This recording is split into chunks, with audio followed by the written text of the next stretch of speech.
Hi, it's Colleen Schmidt here from Divination Counseling Service. Today I want to look at the full moon chart of May 26, 2021, which occurs about 7 o'clock in the morning. I'll get to that. We'll get into that. But before I get into the chart, as always, I want to say thank you for watching the video. If you would, please like, subscribe. If you're already subscribed, thank you for being a subscriber. And thank you for helping me build this channel. So let's go, without further ado, into looking at this chart. So this chart holds a special interest. So before we get there, I want to talk about, first of all, that this chart for Washington, D.C. is ruled by Mercury. And it happens to be within 30 minutes of when Mercury is going to be stationing. So we know that during the little bit past the full moon, we're going to be going into a Mercury retrograde.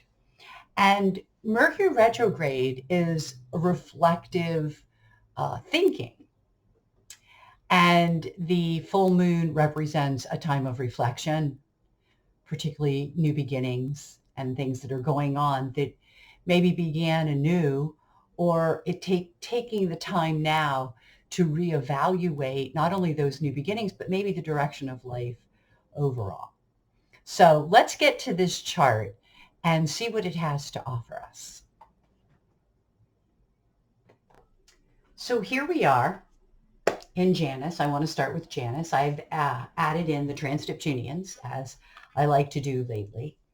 And this is a really interesting chart because there were a lot of things that caught my eye. Now, I do want to stress that the angles of the chart will be different if you live in another location that is not Washington, D.C. And since this is not a political chart reading, I try not to be. It is Washington, D.C. But what we want to do is we want to take the timing of the full moon and you want to put it where you live, wherever that is in the world. And it will take a very different kind of approach. But I do want to point out that some of these angles are highlighting aspects, and the aspects will be the same. So if something's trining or if something's squaring, it is trining or it is squaring, meaning that isn't going to change no matter where you live. Okay? So I thought it was really interesting because DC is where I placed, of course, my chart. And when you look at the DC chart coming in from the 12th, the first thing you notice is it's Mercury. So you have a Mercury on the ascendant of a chart that is ruled by Mercury. That does kind of put an emphasis on news and what we're going to be hearing during this time period. And what I find really interesting is some of what we might be hearing about are things that maybe occurred in the past because of the retrograde.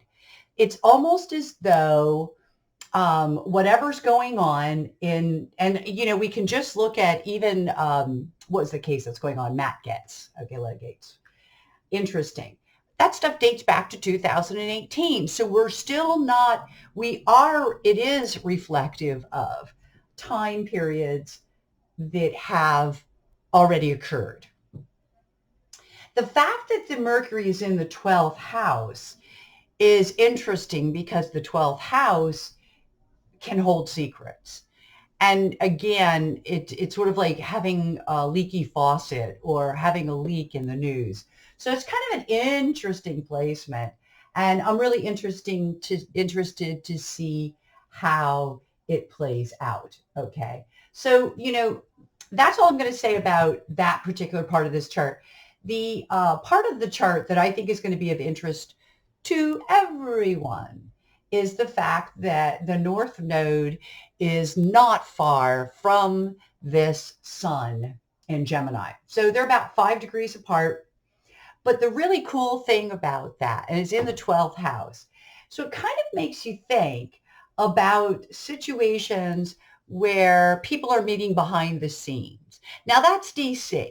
But if you were living somewhere where this node sun fell even in the first house, not far away actually, then there would be a kind of you'd be seeing these people, you'd be meeting people still, but it would be really out in the open. And I think that that's one of the reasons why you do want to look and check out the charts for your location. All right. Now, does that mean that we might have some secrets coming out of DC? Shocking. Like that never happens. So another reason why not to dwell on it, because that is so much a part of our lives right now. I'd rather we look at it from the perspective of the sun and the node only being 5 degrees apart. And you look at the fact that everywhere, but particularly here in the United States, everywhere is beginning to open up. So that sun node is being allowed to connect. Now, in the DC chart, one of the things that that also shows up here is the fact, there it is. I'm thinking, what angle? Is that Jupiter is falling from the ninth to the midheaven. So there's actually a really close, very close orb right there on that one. And I see this as beneficial. I see this as healing, but I also see it as political issues, political ninth house issues related to foreign countries. And we already know that vaccinations are going to be sent out to foreign countries. And now we have an issue with Israel and Palestine. So it'd be very interesting to see what is transpiring and the effect that it has on those in charge in DC. So that is really interesting. And that is an interesting concept of this chart, looking at it politically, if you will. That our status is what's here and the role that we may have played in what's going on. And that is very political. And I'm not going to get into it here, but I did want to point out how accurate astrology is. That is mind-blowingly accurate. Okay. I mean, just like the sun node and people opening up, and where they're really kind of opening up, here we go, is restaurants and things that are done more for entertainment. So it is real interesting that they're all together. Now, on the East Coast, where we're most affected by this particular chart, I would say to you that since it's in the 12th house, there is small steps rather than immediately, boom, going right out for those large gatherings. There's a direct square to this Jupiter, and it's not as much in effect to the node. Jupiter moves a little too slowly for me to go that 10-degree orb, but this 4-degree orb is really doable. And then Ceres, because there is a Ceres is kind of indicating that, yes, people are really going out, but the capacity might be like we're expanding too quickly for maybe that restaurant business. And so they wouldn't have enough staff. So there's a lot of things going on behind the scenes and, in general in that 12th house. So I thought that was, that's the first thing you want to look at. Now, the second thing you want to look at, and I think this is really interesting in light of some of the things that are going on, is that the South Node is in conjunction to the moon in the 6th house. Remember, it's a full moon chart. It's a reflective chart. It's not about new beginnings. It's about reflection. And here there is, it makes you wonder about emotional oppression or feeling oppressed on a day-to-day level. And that would be like, for example, going to a restaurant and they don't have enough staff. That would directly relate to that. because that's a sixth house, the house of service, and not really having what one needs. And remember, look at all this, just to reiterate what I said about the squares, look at all these red lines, so that we know that there definitely is we're working at it, we're expanding. There's some optimism here, but we are struggling with the day-to-day of it. And that could be just even simple things like we're not really quite sure when and when not to wear a mask. I think that's something that you should kind of soul search yourself for. I think that, that putting people in honor system is kind of ridiculous, because I don't think that's really going to work. But I think that, in our heart of hearts, if you don't feel very secure, then wear a mask. I'm actually somebody who likes wearing a mask. I'm like the opposite of most people. I like it for a variety of reasons. I actually heard somebody say that on TV today. I almost died because I thought I was the only one. But I think you have to, and again, emotionally check in. This is the people, but the people need to be more honest with themselves. They have to live their own truth. I know they're saying honor system, honor system. Some of us are okay with the honor system and we're bound by it, whatever it means. And we have to go with that. But you also have to listen to what you want to do. Now, the planet here, besides Chiron, Uranus. Chiron doesn't have anything to it, but remember that we can always go look. For example, it's in Aries. And right now, the only thing that I really see this in some of a conflict with is when we get down here to the Hades Chronos, and the Chiron literally is an indication, I believe, of, here we go again, people who don't think the rules apply to them. We go back to that whole thing because that's what Chiron is. But also how in in square rather, with that, in conflict is a better word, because I want to use the dynamics here. In conflict with this Hades and this Chronos. Okay? And nothing's on an angle, but bear in mind that Hades Chronos could be mistakes of the past. It could be authorities that made mistakes in the past. Doctors being out in public, that is something we are seeing because there's so much confusion about what's going on. So that definitely applies. Now, something else that's really interesting in this chart is the dynamics of the opposition to Pluto from Mars, along with that trine to Neptune. So let's look at a few things that this could be talking about. And you want to apply these in every way they can. That's how you have to look at astrology. You want to apply it in every way that you can. The Mars opposite Pluto is a reminder that we do not have control on Pluto. And Pluto is like that element that comes in, pulls the rug out from under you. Now, it is in retrograde. We do have a reprieve there, but let's look at what Pluto is. Now, in the house of Washington, D.C. charts, in this area, Pluto in the 8th house is referring to debts, resources on the bigger scale, the government money, also the government debt, okay, or how we deal with debts, since we're going from the second to this Pluto. Pluto is the wild card, always, okay? And remember that at this point, even though it's retrograding, it's going backwards again, it is still within, within a degree of the return of this country. So there's this whole thing about money and our value system. And, although people are getting better at correcting, I actually corrected people and changed the whole tone on something. But we can't go around saying that the reason why people are not working is because they're getting extra benefits, because that's really not the total story. Are there people getting away with that? Probably, sure.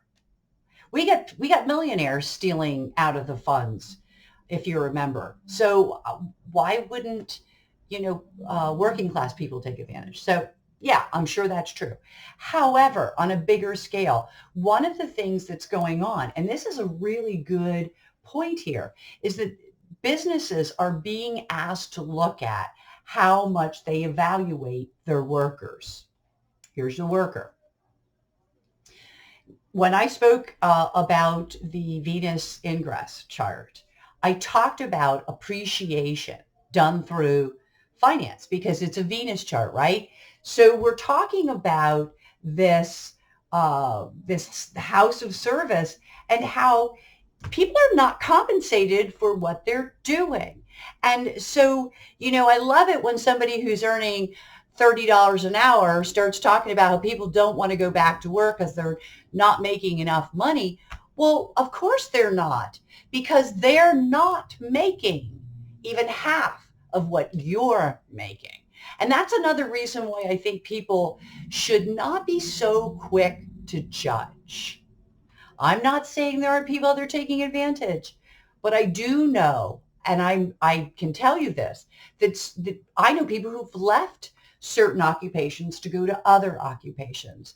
I know of young mothers who have to be concerned about who's going to make sure the children are attending school on the computer.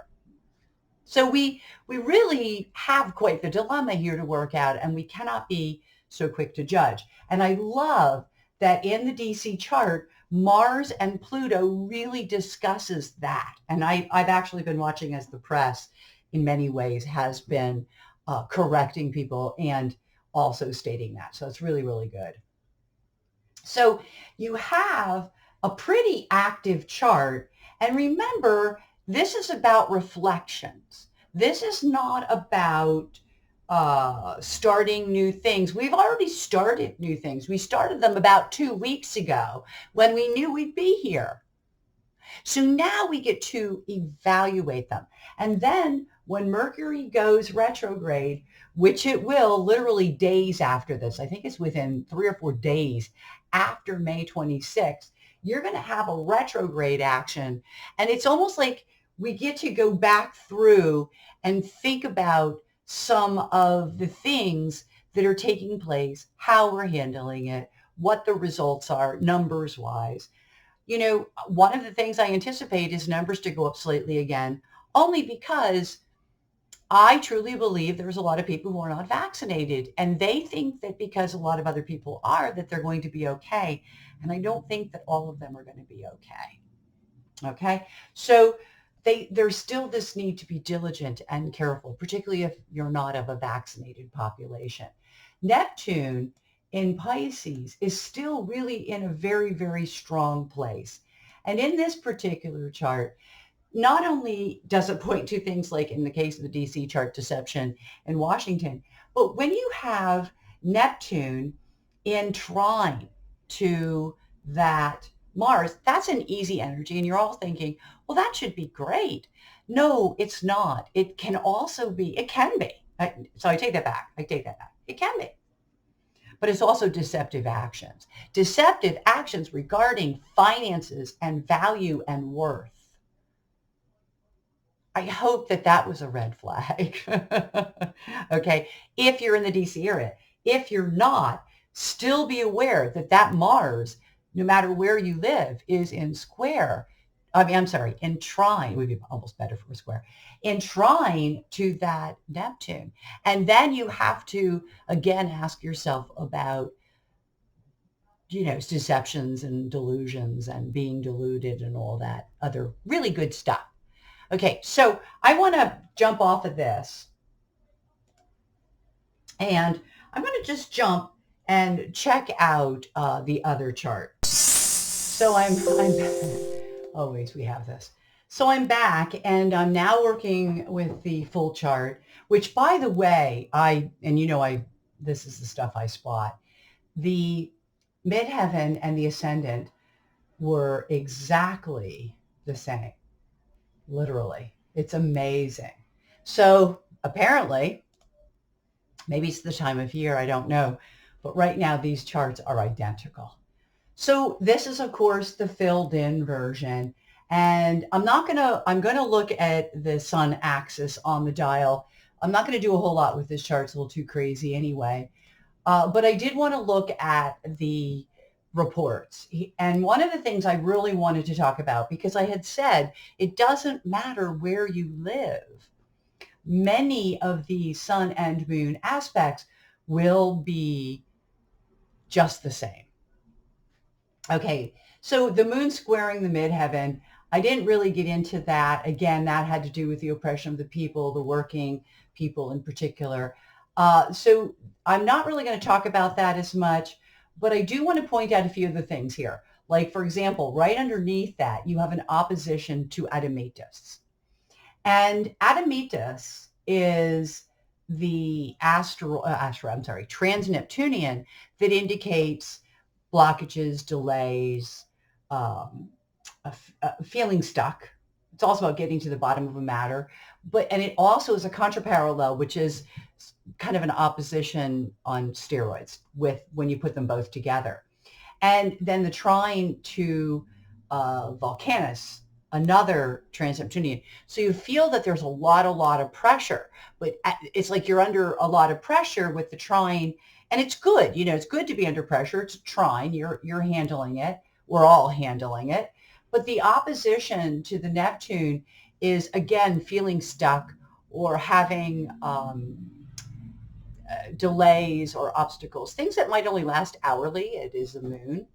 But also, encountering what I like to call resistant people. Okay. So, because people can be that way too. So, there is this push-pull. The same thing here. Notice trine, but then a contra. There's a lot of pressure. People are feeling pressure. Isn't that interesting? We're squaring Jupiter. I think we're doing too much. We're squaring Jupiter. It doesn't matter either if you're looking at the sun or the moon. They are in opposition. So in the case of Mars, look at this. So you have, this is a form of inconjunct, and so is this a form of inconjunct. They're both names that are about this long, and I don't say them right, so I don't even bother. They're inconjunct, okay? And by the way, look how close they are, because an inconjunct can't exist if it's too far away. They have to be. Now, the thing about an inconjunct is it kind of pushes to action. Remember, action was huge when we looked at Mars initially, and now we're seeing the inconjunct. So it's sort of kind of pressing buttons, if you will. Inconjuncts don't get the credit I think they deserve. They are like the Vulcanus pressure in a sense, because there's a discomfort there. It's almost like taking a screw and it's not quite in right. And so you have to keep putting it till you can get to the place where it'll screw in directly. And a lot of times things do happen because of inconjunctions. And I would imagine an inconjunction to Mars would also be a factor there.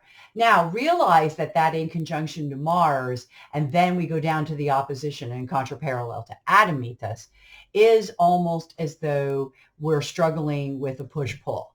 We want to expand, but we're still distancing. I know it sounds really interesting the way I put that, but Admetus does have to deal with distancing. Okay, so there's a tremendous amount of aspects, the healing of the trine to Chiron. And I was wondering when I was doing this and doing my research on it, that it's very interesting that Chiron is making a trine to the moon. But I'm not seeing Chiron here with the sun, which is an opposition. So it doesn't, I guess it's a sextile, but I'm still not seeing it for some reason. And it could just be because of the sextile having to be, when you see some of these, okay, going back up here, see at 6 degrees, I knew it was about 6.5 degrees. That might not be qualified in determining, especially how I have my software set up, to be a sextile. But I did want to point that out because it's really for a reflective time and for a retrograde. I think it's going to be rather active for everybody, maybe too active, and a little bit of pressure because of it. So, and where that really comes in, I believe, is our workaday world, particularly those of us that are living in this part of the country. So the part that I want to do, the last part, and I want to keep myself moving, that was the whole point here, is that the sun and the moon, okay, I believe they would be, they're both, okay, there we go. I think I even got them, are right here. And look how they equal Mars. That was the other thing I wanted to point out, which is like, you know, watch for impulsive overreaction, impulsive spending, impulsive conversations. This will happen. Okay. There, especially with Mercury ascendant under there. Well, this is DC's chart. So this equatorial ascendant may not be applicable where you are, okay? But the sun and the moon are going to equal Mars regardless of where you live. And that is something to bear in mind. Also, this makes people impulsive. It can make people angry. It can make people, again, remember, there's so much pressure with all that volcanus and then that feeling of being stuck because of Adamitas. And that really does lay it in. And then hubris is sitting here with this moon. Okay. So I'm going to do the math again, as I like to do, because I'm going to do the other part of this. So the moon and the sun are both at, and I believe that is actually absolutely correct, but let me, 519. Oh no, it's 525. I don't know why I kept thinking 19 was right, but let's do it by the minute. Let's make it absolute, because 25 is really close to 30. Then that would, oh, and that also, look at the anger that's being taken out on prejudices, okay? Because Hopi being there. And so also anger about prejudice, but also when people are feeling a lot of stress, if they have prejudices, they may tend to take it out. And remember, prejudice is an open-ended word. I'm not just referring to white nationalists here. I'm actually referring to any prejudice that people can have that, you know, makes them have a boundary, because that's what prejudices really are, is boundaries. And they're not always logical, and they're not always cohesive, and they're technically bad all the way around. So I do want to say that. Now, or they're not good for the people who have them. Let's just put it that way. So we have 525 mutable, and that's where the sun and moon reside. So the other side of this would be 2025 cardinal. Okay, I'm fudging a bit. Okay, so it's 2025 cardinal. You see Mars is right there. And then if you were to go 22 degrees, so if you take 525 and you put 2230 on it, you end up with 2755, almost 28. So it brings us up to about here. And there's our logic again, which unfortunately has been running with an asteroid called Knot. And that isn't really good in terms for anything, okay? So we're going to call, that's 2755 mutable. And again, though, you see up here, look at that. Urania being logical about decisions. But I just know that people are not, because, and we'll find this out. I'm going to go through the list really good, but I will warn you, I believe not has been and is going to be running with Urania for a little bit of time here.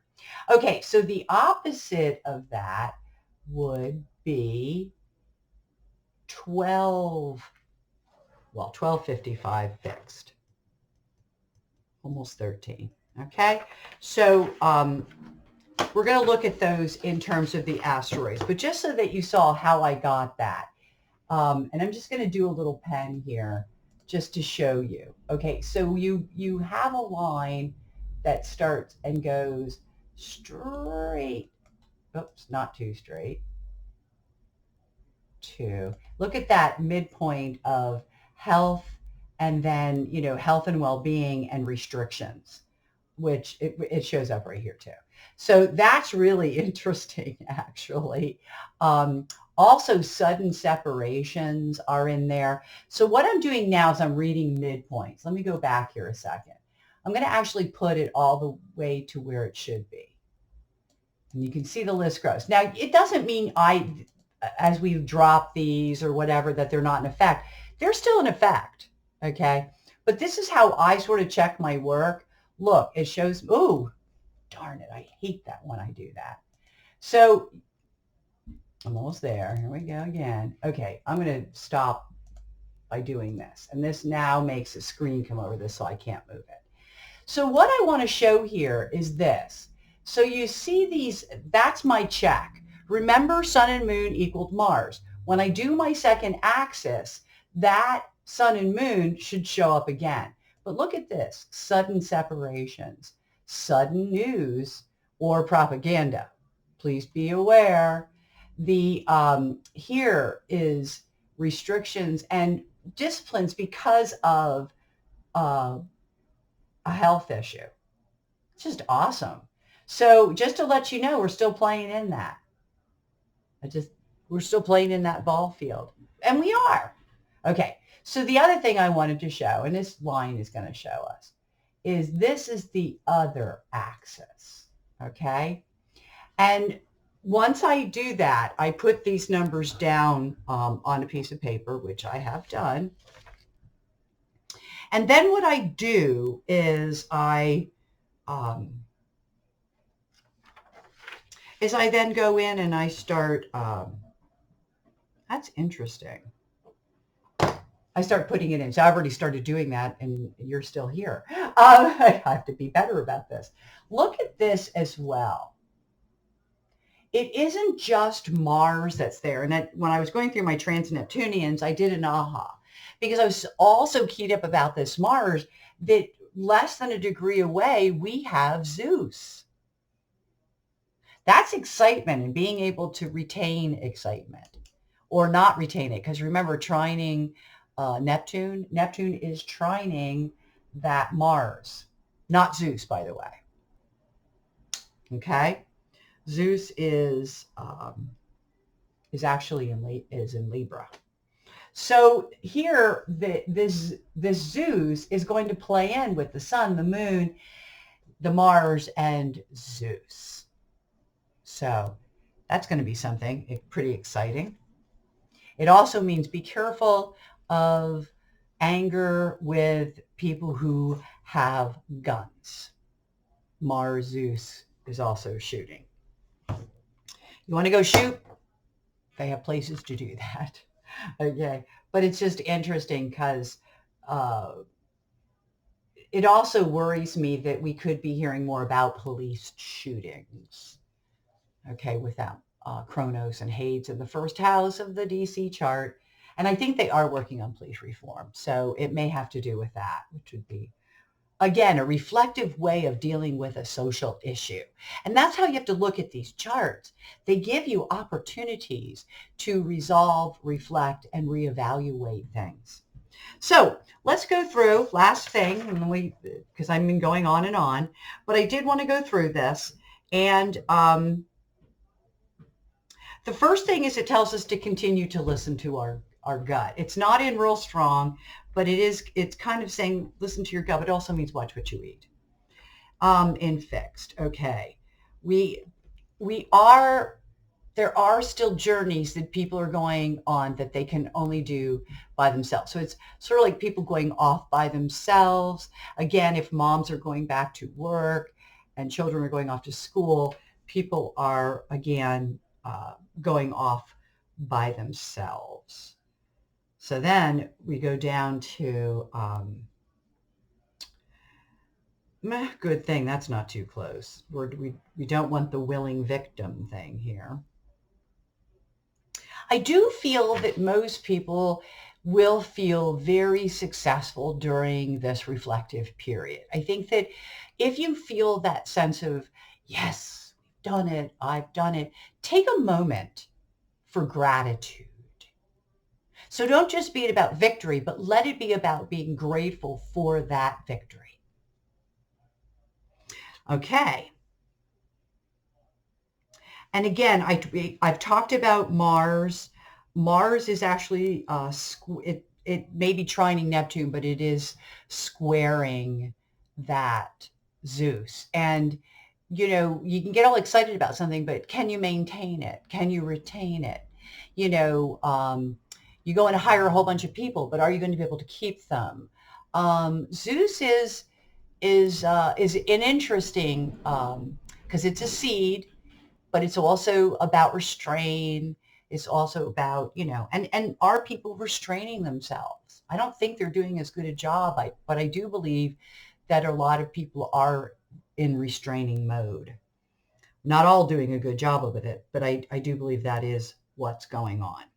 So then we pop to Cardinal again, and I'm looking at, it's almost as though people are looking at themselves and they're saying, I want to control this or that behavior. And in order for me to do that, I need to stop something. Okay. But that's where the Mars and Hopi are actually in the axis.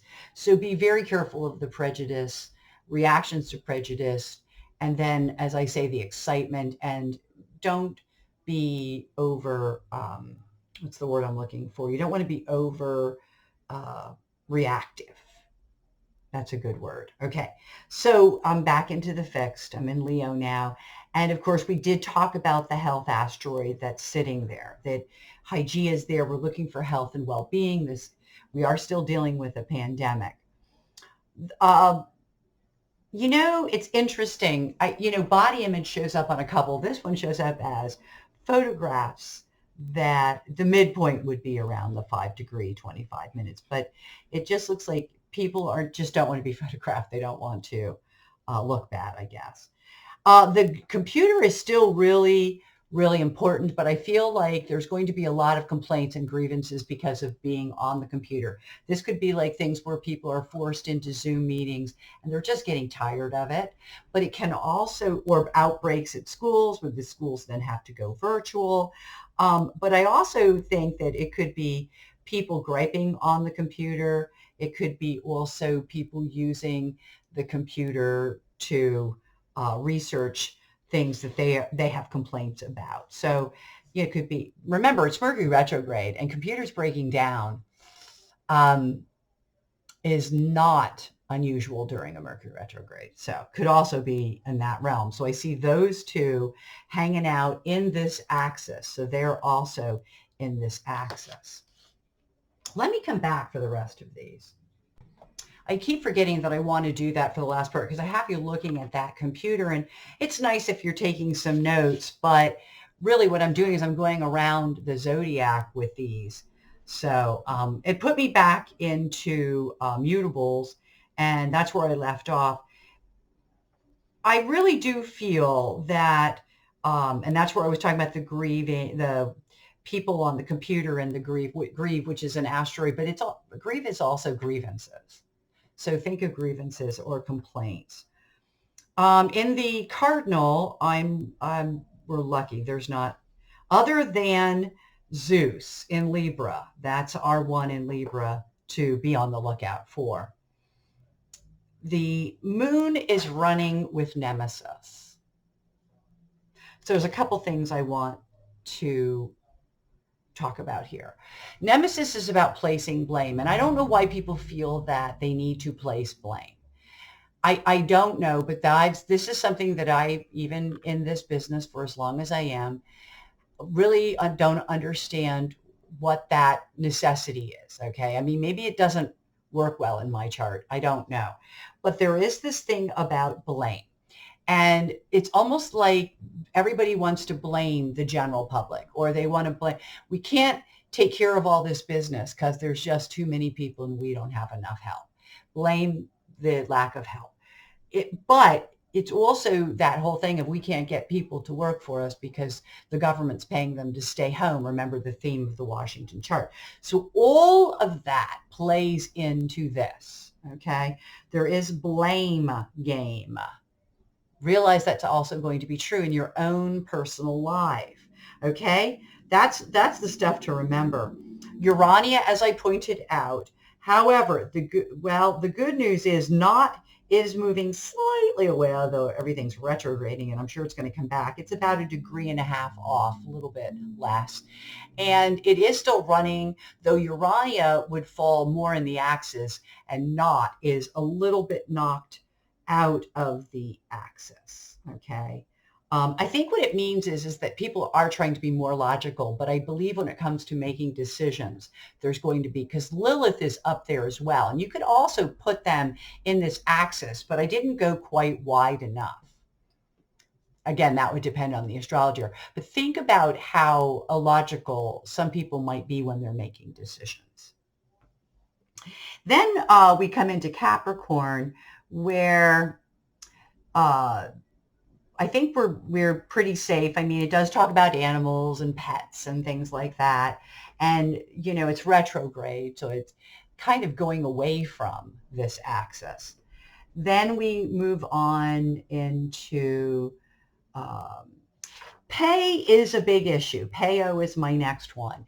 And what people are getting paid is an issue. And I have already said this in this, but I thought it was really cool. The asteroid actually showed up here to let us know that I was indeed on the right page. It's also talking about how there's going to be a lot of kind of remembering how things used to be, and they're not going to be the same, but neither are our memories. We're going to remember things, but it might not be quite as we remembered. The other thing that I want to get to with this is that whole concept of hubris, whereas a lot of things are faded and could even feel like, wow, this is just, boy, it was just meant to be. You know, there's this whole faded / kind of karmic feeling about some of the ways in which we're being tested and some of the things that are coming out as a result of where we are, okay?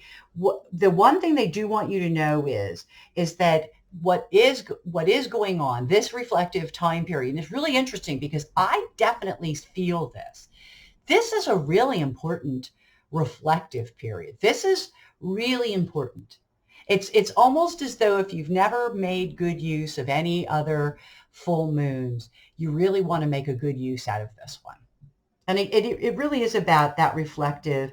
It talks about the reason why I want to be reflective is because there has been a lot of what is referred to as faulty perception, not faulty perception, that's actually Weasley, paralysis, which is a lot of lies we tell ourselves. We think that the only way we're going to be happy is if this, and this happen. But that's not true. And then you begin to realize, hey, wow, you know what? I could be happy without all those things. And you know what? I'm still happy and I still feel grateful. And how interesting is that, right? And so basically what I'm seeing here is that even that will feel destined to you, okay? Even that will have a role in this. Somebody has to have complete silence. So in any event, the destined with the Brassices is almost as though this was a lesson for us all. It's a lesson for us to find things out about ourselves and how we're living our lives and evaluate what that means. So for that matter, these others are in there as well. There is an Admetus, which is an asteroid, a Matos. Okay, so Admete, we already talked about earlier. But this is an asteroid that means the same thing. There's that delays, the, obstacles, and the whole idea of being stuck, but also being firm. And it's all applied to, here we go, Lilith, which is, like I said, kind of going out a little bit from that place, but actually it's really only 1 degree. So it really is in there. And this is where the square to Not and Urania are a factor because they actually fall in, they're an aspect to that Pisces. I believe they're in, no, it was the grievance. So they must be, I'm going to find them here. No, not that was champion. I just went through it and I just lost them. I can't stand when that happens. Urania. Oh, I believe Urania was in an early. I'm looking in the late. Let's go. Now I'm not going to bring it back up. I get all twisted up when I'm doing astrology. I'm not going to allow myself into that. But let's just say that there is a wider square to that decision making, although it's still in the axis. We still have to all make decisions. We want to be as logical as possible. But remember that in there is not. Okay. And we definitely want to make sure that we are being logical. The problem is, I think, the Neptune, the Boracices, the things that cause us not to be rational in a very different way. There's too much impulsiveness, for example, with Mars. So these are things that we can study within ourselves. So with that said, I do need to jump off, but I do want to say thank you for watching this video. And just a reminder, if you wouldn't mind liking and subscribing, I would really appreciate it. And if you do want to comment, I would love to hear from you. With that said, I want you to be well, take care, and until we meet again, I want you to have only happy readings.